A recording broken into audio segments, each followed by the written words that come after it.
Ratan Tata innovation hub కింద అమరావతిలో head quarters పెడతాం.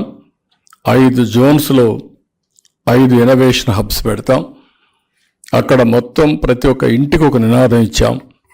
ఒకప్పుడు చాలామంది నేను ఐటీ మీద ప్రతి ఒక్క ఇంటికి ఒక ఐటీ ప్రొఫెషనల్ ఉండాలి అంటే నన్ను ఎగతాళి చేశారు.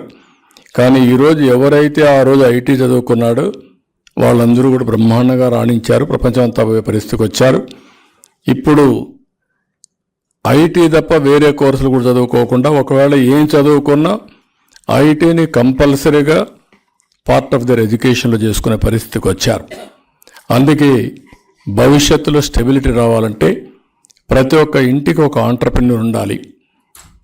రైతు హార్టికల్చర్ చేసిన ఒక చిన్న పరిశ్రమ కావచ్చు, వ్యాపారం కావచ్చు, ఒక ఎంఎస్ఎంఈ పెట్టుకునే విధానానికి శ్రీకారం చుట్టాం. దీనికి రతన్ టాటా ఒక స్ఫూర్తి కావాలనే ఉద్దేశంతోనే ఇన్నోవేషన్ హబ్ ఆయన పేరు మనం పెట్టాం. దీనివల్ల అక్కడ వెంచర్ క్యాపిటల్ కానీ లేకపోతే మెంటరింగ్ కానీ ఇవన్నీ నర్చర్ చేయడం కానీ బ్యాక్వర్డ్ ఫార్వర్డ్ ఇంటిగ్రేషన్ కానీ అవన్నీ చేస్తున్నాం. ప్రతి ఒక్క నియోజకవర్గంలో ఒకటి కానీ దానికంటే ఎక్కువ కానీ పార్కులు కూడా పెడుతున్నాం, ఇండస్ట్రియల్ పార్క్స్ పెడుతున్నాం.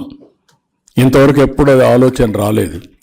175 నియోజకవర్గాల్లో 175 పార్కులు పెడతాం. అక్కడ మీరు ముందుకు రాగలిగితే ఇంకా అదనంగా పెడతాం. రైతుల్లో కూడా భాగస్వాములు చేస్తున్నాం. రైతుల భూముల్లో కూడా ఇండస్ట్రియల్ పార్క్స్ పెట్టుకోవాలంటే రియల్ ఎస్టేట్ వ్యాపారం మారిగా ఎవరన్నా డెవలపర్ వస్తే వీళ్ళు రైతుల భూమి ఇచ్చి ఆ భూమిలో డెవలపర్కి వాటా ఇచ్చి డెవలప్ చేస్తే ఇన్సెంటివ్స్ ఇవ్వడానికి ప్రభుత్వం ముందుకు వస్తుంది. దీనికి కూడా శ్రీకారం చుట్టాం.